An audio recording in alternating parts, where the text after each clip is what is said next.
Welcome to our watercolor leaf rubbing project. Today we are going to be embracing fall and doing a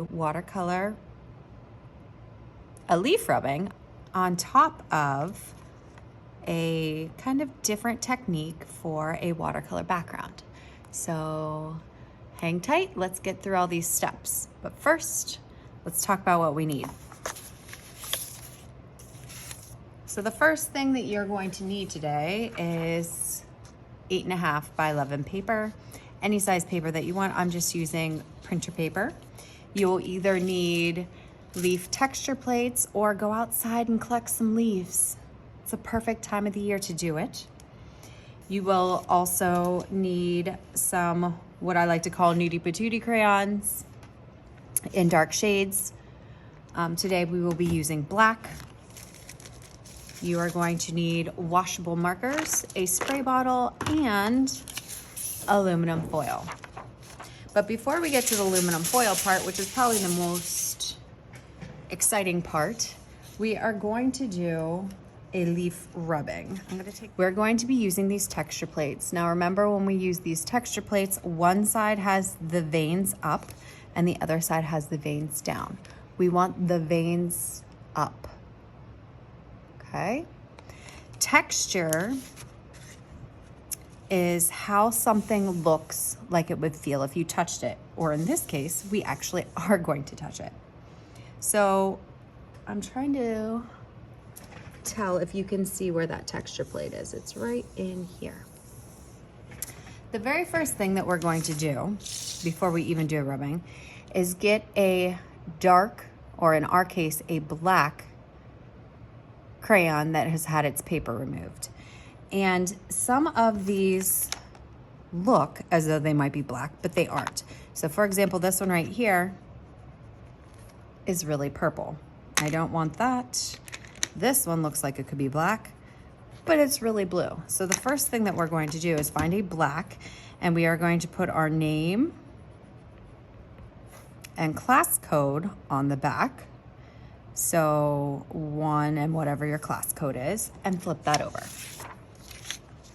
Next, we're going to take our texture plate and stick it underneath. You can kind of see where it is, or you can at least feel where it is. And when we are doing rubbing, remember, it is a pinching process. We aren't holding it like a pencil. We are pinching and gliding. Pinch, pinch, and glide. Pinch and glide. Pinch, pinch, and glide. So you are going to hold this in place with the one hand and rub, rub, rub, rub, rub. You are going to do this all over your paper. You may use the same one multiple times. They may overlap. They may run on and off of the page, which is fine. To save time, I've already done a leaf rubbing where I have used texture plate a couple times. I have them running off the paper. I have them running on the paper. I have them overlapping. Basically, I am filling my composition with the rubbing. When you are done with this step, you are done with your paperless crayon. That can go away. You are done with your texture plates. Those can go away. And you're going to set this to the side for a second. The next step, and probably the most exciting step, is the aluminum foil. This is definitely different. We are going to do a watercolor painting with washable markers. So you're going to take your marker and you are going to do blobs of color.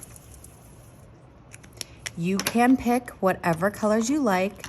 I do suggest that you try to keep your colors, if they are touching, to be close to each other on the color wheel. So I did a turquoise and a blue-green.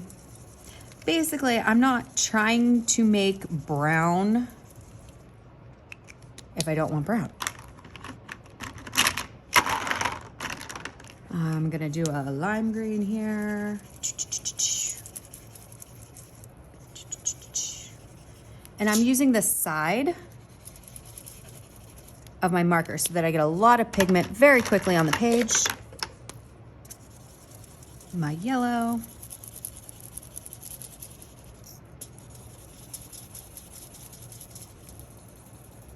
And I want this to be large enough to cover my page. I'm taking a look here. I'm gonna put a little bit more in around the edges.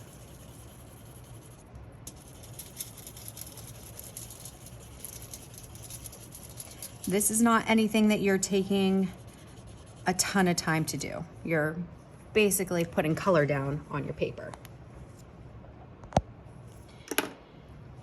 Now the fun begins. I am now going to take, you're gonna wanna make sure that your leaf rubbing is handy. When you're ready, you're going to put up your hand, and Mrs. Shartle is going to come around with a water bottle. I am going to lightly mist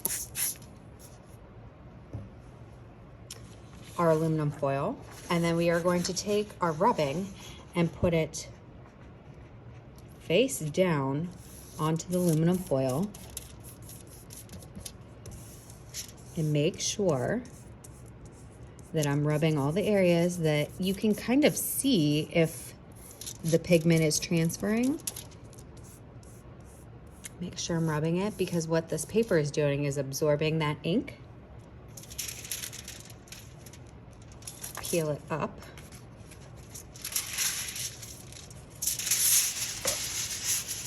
And I have something that looks like this. This is then going to go on scratch paper and be carried to the drying rack to dry. Next class, we will cut these, mount these, and have a finished example, something like this. So very easy watercolor technique, kind of something different without getting our paintbrushes out, but since the markers are water-based marker, they bleed and run and mix. So we've done a technique on aluminum foil, which is not going to take in the ink. Instead, it's going to propel it when we add the water to it, transfer it onto the paper, and this is just going to be lovely when we are finished.